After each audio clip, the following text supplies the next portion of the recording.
ꯃꯌꯥꯝꯒꯤꯗꯃꯛꯇ ꯄꯨꯖꯔꯛꯂꯤꯕ ꯐꯨꯡꯒꯥ ꯋꯥꯔꯤ ꯃꯍꯩ ꯐꯪꯕ ꯊꯥꯏꯅ ꯃꯃꯥꯡꯉꯩꯗ ꯂꯩꯕꯥꯛ ꯑꯃꯗ ꯅꯤꯡꯊꯧ ꯑꯃ ꯄꯥꯜꯂꯝꯃꯤ꯫ ꯍꯥꯏꯔꯤꯕ ꯅꯤꯡꯊꯧ ꯑꯗꯨꯒꯤ ꯃꯍꯥꯔꯥꯅꯤ 8 ꯂꯩꯔꯝꯃꯤ꯫ ꯃꯍꯥꯔꯥꯅꯤ 8 ꯃꯅꯨꯡꯗ ꯔꯥꯅꯤ ꯑꯍꯜ ꯑꯃꯗꯤ ꯑꯇꯣꯝꯕꯤꯗꯨ ꯅꯠꯇꯅ ꯔꯥꯅꯤ 5 ꯑꯃꯗꯤ ꯃꯃꯤꯠꯇ ꯃꯆꯥ ꯑꯃꯠꯇ ꯎꯔꯝꯗꯦ꯫ ꯃꯃꯤꯠꯇ ꯃꯆꯥ ꯎꯗꯕ ꯔꯥꯅꯤ 5ꯗꯣ ꯃꯈꯣꯏ ꯃꯁꯦꯜ ꯇꯥꯟꯅꯗꯨꯅ ꯂꯥꯏ ꯇꯤꯟ ꯈꯨꯔꯨꯝꯗꯨꯅ ꯑꯈꯪ ꯑꯍꯩ ꯀꯌꯥ ꯇꯥꯟꯅꯗꯨꯅ ꯑꯖꯥ ꯄꯨꯖꯥ ꯇꯧꯗꯨꯅ ꯃꯃꯤꯠꯇ ꯃꯆꯥ ꯑꯃꯇꯪ ꯎꯅꯕ ꯍꯣꯠꯅꯕ ꯄꯨꯝꯕ ꯑꯔꯦꯝꯕ ꯇꯥꯔꯝꯃꯤ꯫ ꯍꯣꯠꯅꯖꯕ ꯄꯨꯝꯕ ꯑꯔꯦꯝꯕ ꯇꯥꯔꯕꯗ ꯅꯍꯥꯟꯃꯨꯛꯀꯤ ꯃꯄꯣꯛꯇ ꯑꯉꯥꯡ ꯃꯤꯔꯥꯏꯕꯗꯒꯤ ꯍꯟꯗꯛꯀꯤ ꯃꯄꯣꯛꯁꯤꯗ ꯏꯆꯥ ꯐꯪꯗ꯭ꯔꯤꯕꯅꯤ꯫ ꯑꯗꯨꯅ ꯍꯌꯦꯡꯃꯨꯛꯀꯤ ꯃꯄꯣꯛꯇꯗꯤ ꯏꯆꯥ ꯐꯪꯅꯕ ꯍꯥꯏꯗꯨꯅ ꯃꯕꯨꯛ ꯊꯣꯛꯀꯤ ꯃꯆꯥ ꯅꯠꯇ꯭ꯔꯕꯁꯨ ꯃꯕꯨꯛ ꯊꯣꯛꯀꯤ ꯃꯆꯥꯒꯨꯝ ꯔꯥꯅꯤ ꯑꯍꯜ ꯑꯃꯗꯤ ꯑꯇꯣꯝꯕꯤꯒꯤ ꯇꯥꯡꯅ ꯐꯪꯖꯕ ꯑꯉꯥꯡ ꯑꯅꯤꯗꯣ ꯃꯆꯥꯒꯨꯝꯅ ꯂꯨꯅ ꯆꯥꯅ ꯇꯧꯔꯝꯃꯤ꯫ ꯃꯍꯥꯔꯥꯅꯤ ꯑꯇꯣꯝꯕꯤ ꯑꯗꯨꯗꯤ ꯃꯕꯨꯛ ꯌꯥꯝꯅ ꯐꯠꯂꯝꯗꯦ꯫ ꯃꯆꯦ ꯑꯍꯜꯒꯤ ꯃꯆꯥ ꯑꯗꯨꯗ ꯁꯣꯏꯗꯅ ꯅꯤꯡꯊꯧ ꯈꯨꯕꯝ ꯄꯤꯊꯣꯛꯈ꯭ꯔꯒꯅꯤ ꯈꯟꯗꯨꯅ ꯃꯥꯅ ꯄꯣꯛꯆꯕ ꯃꯆꯥꯅꯨꯄꯥꯕꯨ ꯅꯤꯡꯊꯧ ꯑꯣꯏꯍꯧꯅꯕ ꯐꯠꯇꯕ ꯕꯨꯙꯤ ꯂꯧꯁꯤꯡ ꯊꯤꯕꯗ ꯔꯥꯅꯤ ꯑꯇꯣꯝꯕꯤꯗꯣ ꯇꯨꯝꯐꯝ ꯆꯥꯐꯝ ꯈꯪꯂꯝꯗꯦ꯫ ꯃꯍꯥꯛꯀꯤ ꯃꯆꯥꯅꯨꯄꯥꯅ ꯅꯤꯡꯊꯧ ꯑꯣꯏꯍꯧꯅꯕ ꯃꯅꯨꯡꯗ ꯂꯣꯟꯅ ꯍꯣꯠꯅꯔꯝꯃꯤ꯫ ꯐꯝꯅꯥꯏꯕ ꯀꯌꯥꯒ ꯋꯥ ꯇꯥꯅꯔꯝꯃꯤ꯫ ꯑꯗꯨꯕꯨ ꯇꯥꯡꯅ ꯐꯪꯖꯕ ꯃꯆꯥꯅꯨꯄꯥ ꯑꯅꯤꯗꯨꯗꯤ ꯌꯥꯝꯅ ꯅꯨꯡꯁꯤ ꯆꯥꯟꯅꯅ ꯍꯦꯛ ꯄꯣꯛꯃꯤꯟꯅꯕ ꯃꯆꯤꯜ ꯃꯅꯥꯎꯒꯨꯝ ꯂꯨꯅ ꯆꯥꯅ ꯇꯤꯟꯅꯔꯝꯃꯤ꯫ ꯀꯔꯤꯒꯨꯝꯕ ꯑꯃꯇꯪ ꯂꯩꯕꯗ ꯄꯨꯊꯣꯛꯇꯨꯅ ꯆꯥꯃꯤꯟꯅꯩ꯫ ꯃꯤꯀꯨꯞ ꯑꯃꯠꯇ ꯊꯥꯗꯣꯛꯅꯗꯦ ꯍꯥꯏꯕ ꯌꯥꯏ꯫ ꯃꯈꯣꯏ ꯑꯅꯤꯒꯤ ꯈꯦꯠꯅꯕ ꯍꯥꯏꯕꯕꯨ ꯔꯥꯅꯤ ꯑꯍꯜꯒꯤ ꯃꯆꯥꯗꯨꯅ ꯃꯤꯅꯨꯡꯁꯤ ꯆꯥꯎꯏ, ꯖꯤꯕ ꯍꯥꯠꯇꯦ, ꯁꯥ ꯂꯥꯟ ꯄꯥꯝꯗꯦ, ꯏꯪꯅ ꯁꯥꯟꯇꯤꯗ ꯂꯩꯅꯤꯡꯏ, ꯃꯅꯥ ꯃꯁꯤꯡꯇꯃꯛ ꯆꯥꯏ꯫ ꯑꯗꯨꯒ ꯔꯥꯅꯤ ꯑꯇꯣꯝꯕꯤ ꯑꯗꯨꯒꯤ ꯃꯆꯥꯅꯨꯄꯥ ꯑꯗꯨꯗꯤ ꯔꯥꯅꯤ ꯑꯍꯜꯒꯤ ꯃꯆꯥꯁꯤꯒ ꯑꯣꯟꯅ ꯇꯩꯅꯕꯗꯅꯤ꯫ ꯃꯍꯥꯛꯇꯤ ꯁꯥ ꯂꯥꯟ ꯄꯥꯝꯃꯤ, ꯁꯥꯗꯥꯟꯕ ꯆꯠꯂꯤ, ꯁꯥ ꯉꯥ ꯍꯥꯠꯇꯨꯅ ꯌꯥꯝꯅ ꯄꯥꯝꯅ ꯍꯥꯎꯅ ꯆꯥꯏ꯫ ꯃꯁꯤꯃꯛꯅ ꯔꯥꯅꯤ ꯇꯣꯝꯕꯤꯅ ꯀꯣꯅꯨꯡꯒꯤ ꯑꯉꯝ ꯑꯊꯧ ꯐꯝꯅꯥꯏꯕꯁꯤꯡꯗ ꯑꯁꯨꯝꯅ ꯅꯥꯄꯜ ꯇꯧꯗꯨꯅ ꯋꯥꯔꯤ ꯁꯥꯗꯨꯅ ꯁꯟꯗꯣꯛꯏ꯫ ꯅꯤꯄꯥ ꯍꯥꯏꯕꯁꯤꯗꯤ ꯁꯥ ꯂꯥꯟꯅꯤ, ꯂꯥꯟ ꯇꯧꯗꯨꯅ ꯂꯩꯕꯥꯛ ꯈꯨꯗꯨꯝ ꯆꯟꯗꯨꯅ ꯆꯍꯤꯒꯤ ꯂꯣꯏꯄꯣꯠ ꯀꯥꯍꯟꯒꯗꯕꯅꯤ, ꯂꯩꯕꯥꯛꯀꯤ ꯅꯤꯡꯊꯧ ꯀꯌꯥ ꯏꯈꯥꯗ ꯊꯝꯒꯗꯕꯅꯤ꯫ ꯏꯆꯥꯅꯨꯄꯥꯁꯤꯗꯤ ꯅꯤꯡꯊꯧ ꯃꯆꯥ ꯑꯃ ꯑꯣꯏꯕꯒꯤ ꯒꯨꯟ ꯆꯦꯜꯂꯤ꯫ ꯏꯆꯥꯅꯨꯄꯥꯅ ꯅꯤꯡꯊꯧ ꯑꯣꯏꯔꯕꯇꯗ ꯂꯩꯕꯥꯛꯁꯤ ꯏꯪꯅ ꯆꯤꯛꯅ ꯁꯥꯟꯇꯤꯗ ꯄꯥꯟꯒꯅꯤ꯫ ꯏꯆꯦꯍꯜꯒꯤ ꯅꯨꯄꯤꯒꯨꯝꯅ ꯇꯧꯕ ꯏꯆꯥꯁꯤꯅ ꯅꯤꯡꯊꯧ ꯑꯣꯏꯕꯗ ꯃꯇꯤꯛ ꯁꯨꯡꯆꯥ ꯆꯥꯔꯣꯏ꯫ ꯃꯍꯥꯛꯇꯤ ꯑꯁꯣꯟ ꯑꯅꯥ ꯎꯔꯒ ꯑꯌꯝꯕ ꯑꯁꯣꯟꯕ ꯃꯤꯒꯨꯝꯅ ꯃꯃꯤꯠꯇꯒꯤ ꯃꯄꯤ ꯇꯥꯏ, ꯁꯥ ꯂꯥꯟ ꯄꯥꯝꯗꯦ, ꯊꯥꯡ ꯇꯦꯟ ꯄꯥꯏꯗꯦ꯫ ꯑꯁꯨꯝꯅ ꯔꯥꯅꯤ ꯇꯣꯝꯕꯤꯗꯨꯅ ꯀꯛꯁꯥꯕꯤ ꯁꯥꯗꯨꯅ ꯃꯆꯥ ꯅꯤꯡꯊꯧ ꯑꯣꯏꯍꯧꯅꯕ ꯑꯃꯗ ꯑꯃꯨꯛ ꯀꯛꯀꯥ ꯀꯛꯀꯥ ꯇꯧꯔꯝꯃꯤ꯫ ꯁꯦꯜ ꯆꯥꯕ ꯄꯥꯝꯕ ꯑꯉꯝ ꯑꯊꯧꯁꯤꯡꯗ ꯔꯥꯅꯤ ꯇꯣꯝꯕꯤꯅ ꯁꯦꯜ ꯄꯤꯖꯗꯨꯅ ꯁꯥ ꯂꯥꯟ ꯄꯥꯝꯕ ꯊꯥꯡ ꯇꯦꯟꯗ ꯈꯨꯠꯂꯣꯏꯔꯕ ꯔꯥꯅꯤ ꯇꯣꯝꯕꯤꯒꯤ ꯃꯆꯥꯕꯨ ꯅꯤꯡꯊꯧ ꯈꯨꯕꯝ ꯄꯤꯕꯗ ꯃꯇꯤꯛ ꯆꯥꯕ ꯅꯤꯡꯊꯧ ꯃꯆꯥꯅꯤ, ꯅꯤꯡꯊꯧ ꯃꯆꯥ ꯑꯃ ꯑꯣꯏꯕꯒꯤ ꯒꯨꯟ ꯆꯦꯟꯕ ꯃꯤꯁꯛꯅꯤ ꯍꯥꯏꯅ ꯁꯟꯗꯣꯛꯍꯟꯕꯗ ꯅꯠꯇꯅ ꯅꯤꯡꯊꯧꯒꯤ ꯁꯅꯥ ꯅꯥꯀꯣꯡ ꯐꯥꯎꯕ ꯌꯧꯍꯜꯂꯝꯃꯤ꯫ ꯋꯥꯈꯜ ꯂꯩꯔꯕ ꯏꯪ ꯇꯞꯂꯕ ꯅꯤꯡꯊꯧꯗꯨꯅ ꯁꯅꯥ ꯕꯨꯙꯤ ꯇꯧꯔꯗꯨꯅ ꯐꯝꯅꯥꯏꯕꯁꯤꯡꯒꯤ ꯋꯥ ꯃꯨꯟꯅ ꯇꯥꯔꯒ ꯑꯁꯨꯝꯅ ꯍꯥꯏꯔꯛꯏ: ꯇꯥꯎ, ꯑꯩꯒꯤ ꯅꯨꯡꯁꯤꯔꯕ ꯐꯝꯅꯥꯏꯕꯁꯤꯡ, ꯑꯩꯅ ꯑꯩꯒꯤ ꯅꯤꯡꯊꯧ ꯈꯨꯕꯝ ꯑꯁꯤ ꯁꯤꯟꯅꯕ ꯍꯥꯏꯕꯁꯦ ꯑꯩ ꯈꯛꯇꯅ ꯍꯦꯛꯇ ꯉꯝꯕ ꯅꯠꯇꯦ꯫ ꯏꯆꯥ ꯑꯅꯤꯁꯤꯒꯤ ꯃꯅꯨꯡꯗ ꯂꯩꯕꯥꯛ ꯄ꯭ꯔꯖꯥꯅ ꯄꯥꯝꯕ, ꯃꯤꯌꯥꯝꯅ ꯌꯥꯕ ꯑꯃ ꯁꯣꯏꯗꯅ ꯂꯩꯔꯝꯒꯅꯤ꯫ ꯂꯩꯕꯥꯛ ꯄ꯭ꯔꯖꯥꯅ ꯄꯥꯝꯕꯗꯣ ꯑꯩꯒꯤꯁꯨ ꯑꯄꯥꯝꯕꯅꯤ꯫ ꯏꯆꯥꯁꯤꯡꯁꯨ ꯂꯩꯕꯥꯛ ꯄ꯭ꯔꯖꯥꯅ ꯑꯄꯥꯝꯕꯗꯨꯗ ꯏꯟꯒꯗꯕꯅꯤ꯫ ꯑꯩꯉꯣꯟꯗ ꯀꯅꯥꯒꯨꯝꯕ ꯑꯃꯒꯤ ꯅꯥꯏꯇꯣꯝꯒꯤ ꯑꯣꯏꯕ ꯊꯧꯁꯤꯟ ꯈꯛ ꯂꯧꯔꯣꯏ꯫ ꯅꯤꯡꯊꯧ ꯈꯨꯕꯝ ꯁꯤꯟꯅꯕꯒꯤ ꯃꯇꯝ ꯋꯥꯠꯂꯤ꯫ ꯃꯁꯤꯒꯤꯗꯃꯛꯇ ꯅꯈꯣꯏ ꯀꯅꯥ ꯑꯃꯠꯇ ꯋꯥꯔꯨꯒꯅꯨ, ꯀꯣꯛ ꯁꯤꯖꯤꯟꯅꯕꯤꯒꯅꯨ, ꯏꯁꯥ ꯏꯁꯥꯒꯤ ꯏꯊꯧꯗ ꯄꯨꯛꯅꯤꯡ ꯆꯪꯕꯤꯌꯨ꯫ ꯅꯤꯡꯊꯧ ꯈꯨꯕꯝ ꯁꯤꯟꯅꯕ ꯍꯥꯏꯕꯁꯦ ꯑꯃꯗꯕꯨ ꯑꯣꯏꯔꯦ ꯑꯃꯗꯕꯨ ꯑꯣꯏꯔꯦ ꯃꯇꯝꯅ ꯄꯨꯔꯛꯀꯅꯤꯀꯣ꯫ ꯂꯩꯕꯥꯛ ꯄ꯭ꯔꯖꯥꯒꯤ ꯑꯄꯥꯝꯕꯒꯤꯗꯃꯛ ꯈꯟꯗꯨꯅ ꯍꯥꯏꯔꯛꯄ ꯅꯤꯡꯊꯧꯒꯤ ꯋꯥꯉꯥꯡꯗꯨꯗ ꯁꯦꯜ ꯆꯥꯕꯁꯤꯡꯗꯣ ꯃꯌꯥ ꯀꯨꯝꯗꯨꯅ ꯃꯃꯥꯏ ꯉꯥꯡꯅꯈ꯭ꯔꯦ꯫ ꯊꯧ ꯂꯩꯇꯅ ꯊꯧ ꯊꯤꯔꯨꯕꯒꯤ ꯏꯀꯥꯏꯕ ꯅꯪꯈ꯭ꯔꯦ꯫ ꯑꯁꯤꯒꯨꯝꯕ ꯅꯤꯡꯊꯧꯒꯤ ꯃꯕꯨꯛꯅꯤꯡꯒꯤ ꯑꯣꯏꯕ ꯑꯁꯦꯡꯕ ꯋꯥꯐꯝꯗꯣ ꯔꯥꯅꯤ ꯇꯣꯝꯕꯤꯁꯨ ꯇꯥꯔꯦ꯫ ꯃꯍꯥꯛꯀꯤ ꯃꯕꯨꯛꯅꯤꯡꯗ ꯃꯆꯦꯍꯜꯒꯤ ꯃꯆꯥꯅ ꯁꯣꯏꯗꯅ ꯅꯤꯡꯊꯧ ꯑꯣꯏꯈ꯭ꯔꯒꯅꯤ ꯍꯥꯏꯕꯁꯤ ꯆꯞ ꯌꯨꯡꯅ ꯈꯟꯈ꯭ꯔꯦ꯫ ꯀꯔꯤꯒꯨꯝꯕ ꯎꯄꯥꯏ ꯑꯃ ꯇꯧꯗꯨꯅ ꯃꯆꯥ ꯑꯍꯜꯗꯨꯕꯨ ꯍꯥꯠꯇꯣꯛꯇ꯭ꯔꯤꯕ ꯃꯈꯩ ꯑꯩꯒꯤ ꯑꯅꯤꯡꯕꯁꯤ ꯊꯨꯡꯂꯔꯣꯏ ꯈꯟꯗꯨꯅ ꯃꯆꯦꯍꯜꯒꯤ ꯃꯆꯥꯗꯨꯕꯨ ꯍꯥꯠꯅꯅꯕ ꯂꯝꯕꯤ ꯊꯤꯕ ꯑꯃꯗꯤ ꯃꯍꯥꯛꯀꯤ ꯑꯁꯣꯏꯕ ꯌꯦꯡꯁꯤꯟꯕ ꯍꯧꯔꯛꯂꯦ꯫ ꯅꯤꯡꯊꯧ ꯑꯁꯤꯒꯤ ꯃꯤꯔꯣꯜ ꯊꯣꯛꯄ ꯐꯖꯔꯕ ꯇꯦꯅꯋꯥ ꯑꯃ ꯂꯣꯏꯔꯝꯃꯤ꯫ ꯇꯦꯅꯋꯥ ꯑꯗꯣ ꯑꯁꯨꯛꯀꯤ ꯃꯇꯤꯛ ꯁꯤꯡꯂꯝꯃꯤ꯫ ꯅꯤꯡꯊꯧ ꯑꯃꯁꯨꯡ ꯃꯍꯥꯔꯥꯅꯤꯁꯤꯡ ꯑꯗꯨꯅ ꯇꯦꯅꯋꯥ ꯑꯗꯨ ꯃꯆꯥ ꯃꯁꯨꯒꯨꯝꯅ ꯌꯥꯝꯅ ꯂꯨꯅ ꯆꯥꯅ ꯇꯧꯕꯤꯔꯝꯃꯤ ꯑꯃꯗꯤ ꯅꯨꯡꯁꯤꯅ ꯆꯥꯅ ꯌꯣꯛꯂꯝꯃꯤ꯫ ꯀꯣꯅꯨꯡꯒꯤ ꯑꯍꯥꯎ ꯑꯍꯥꯎꯕ ꯃꯊꯦꯜ ꯂꯨꯀꯣꯏ ꯄꯤꯖꯗꯨꯅ ꯅꯨꯡꯉꯥꯏꯅ ꯊꯝꯕꯤꯔꯕꯁꯨ ꯇꯦꯅꯋꯥꯗꯨꯒꯤ ꯃꯥꯏꯊꯣꯡꯗ ꯄꯦꯟꯗꯕꯒꯤ ꯃꯃꯤ ꯑꯃꯗꯤ ꯃꯇꯝ ꯄꯨꯝꯕꯗ ꯇꯥꯔꯝꯃꯤ꯫